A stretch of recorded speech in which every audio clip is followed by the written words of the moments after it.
बात हमने करनी थी और करेंगे, लेकिन थोड़ी देर बाद। आज लाहौर हाई कोर्ट से एक फैसला आया जिसके बाद एक बहुत नई और एक बड़ी दिलचस्प सूरत हाल पैदा हो गई। लेकिन उससे पहले, अब से कुछ देर पहले की डेवलपमेंट, एक बार फिर पेट्रोलियम मसनूआत की कीमतों में इजाफा और एक बार फिर बड़ा इजाफा, यानी कि अब की दफ़ा पेट्रोल की फी लीटर कीमत में, अच्छा अब यूँ तो वैसे अब कम 30 रुपए के इजाफे देख चुके हैं तो उसके हिसाब से तो कम है, लेकिन कोई आम आदमी से पूछे कि इजाफा कितना बड़ा है, तकरीबन 15 रुपए का इजाफा, 14.85 रुपीज़ का इजाफा हो गया है पेट्रोल की कीमत में।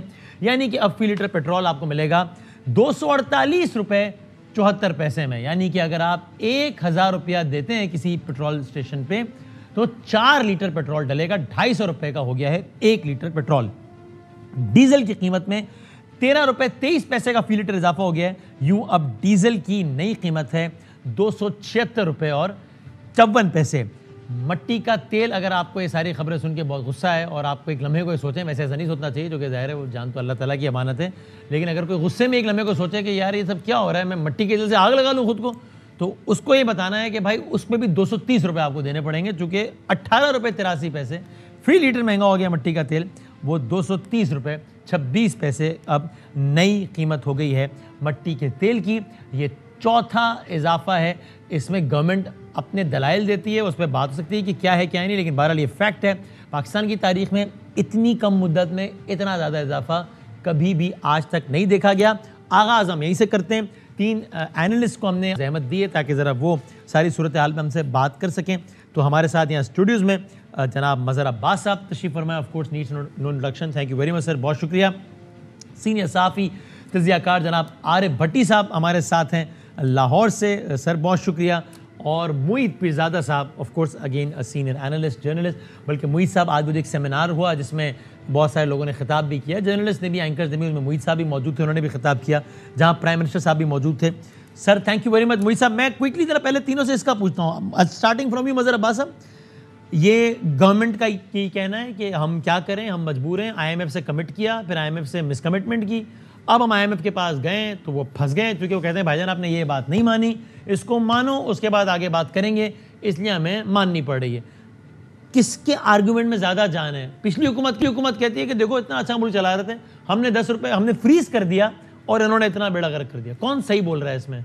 शुक्रिया वसीम। आप ये पेट्रोल की कीमतों में इजाफे से पहले मैं आपके कमरे में आपसे यही गुफ्तगू कर रहा था कि फ़हद मुस्तफ़ा साहब को ये मशवरा दें कि जो इनामात रखने हैं आपके, तो उसमें इनामात में पहला इनाम रखें 1 साल के लिए बिजली का बिल। वाह वाह, मौजे हो जाएंगे। और मोहित भाई से हम बात कर रहे हैं, इस दौरान लाइट चली गई मोहित पीरज़ादा साहब के घर की। और क्या आप मुझे देख मैं देख पा रहा हूँ, बताया गया कि आपकी बत्ती गुल हो गई, मोहित पीरज़ादा साहब लाइट चली गई, मैंने सही बात है, कैरियर भी चला गया, मतलब ये वो हाल है। अब आप वैसे भी अपने कैरियर की फिक्र करें। यूपीएस पे लाइट्स चल रही हैं, हाँ, लेकिन चूंकि बिजली चली गई, एक सेकंड मैं इसकी भी लाइट जला लूं, थोड़ी सी मदद।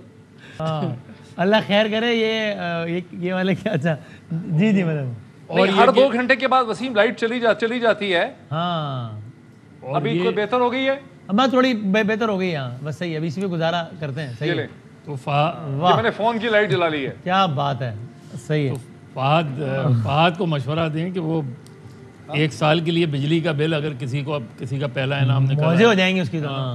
और 300 लीटर पेट्रोल इनाम के तौर पे। हाँ, तो ये तो मौजे हो जाएंगे। अब तो आप इनामात इस तरह के रखें ना, क्योंकि वाकई ये चीज़ें तो अब, ये पहले तो हम टर्म यूज़ करते थे पेट्रोल बम, हाँ, अब ये पेट्रोल एटम बम। क्योंकि अगर आप देखें कि 2 महीने में जितना इजाफा हुआ, अब आपने ये जो सवाल किया, गवर्नमेंट कोई भी जस्टिफिकेशन दे, हाँ, जो कि जाहिर होगी जस्टिफिकेशन, सवाल ये है कि ये बोझ उठाया क्यों? तो इसका तो जवाब देते हैं ना। क्या देते हैं कि भाई वरना खान साहब ने ऐसी अरेंजमेंट कर ली थी जिसके तहत वो फिर अगले अपने 5 साल का इक़्तिदार सिक्योर कर लेते, तो तैनातियाँ और वो सारा मामला। सियासत में एक चीज़ होती है जद्दोजहद, जद्दोजहद में नताइज की परवाह किए बगैर आदमी लड़ाई लड़ता है। ये जो अदम एतमाद की तहरीक है, ये मेरे जद्दोजहद खान साहब को हटाने की थी ना, वो मौका मेरे नुक्ते नज़र से नहीं, तो उसका नतीजा क्या हो रहा है? उसका नतीजा ये हो रहा है, देखिए आपने खान साहब के लिए एक अदम एतमाद की तहरीक लेकर आए, जो कि एक आईनी रास्ता है। हाँ, इसमें तो कोई दो राय नहीं। हाँ, लेकिन क्या ये सियासी तौर पे दुरुस्त फैसला था? मेरे नुक्ते नज़र से ये दुरुस्त फैसला नहीं था।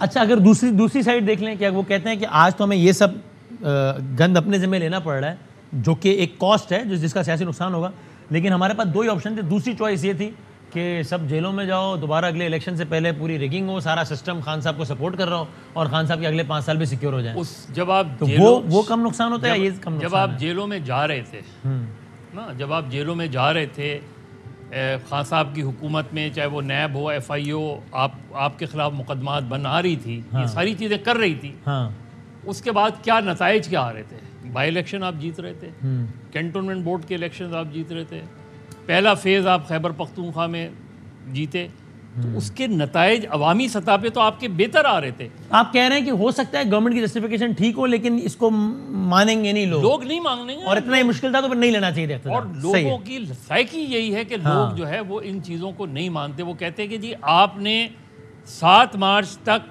आपने ये कहा कि हम आएंगे तो ये चीज़ें तब्दील हो जाएंगी।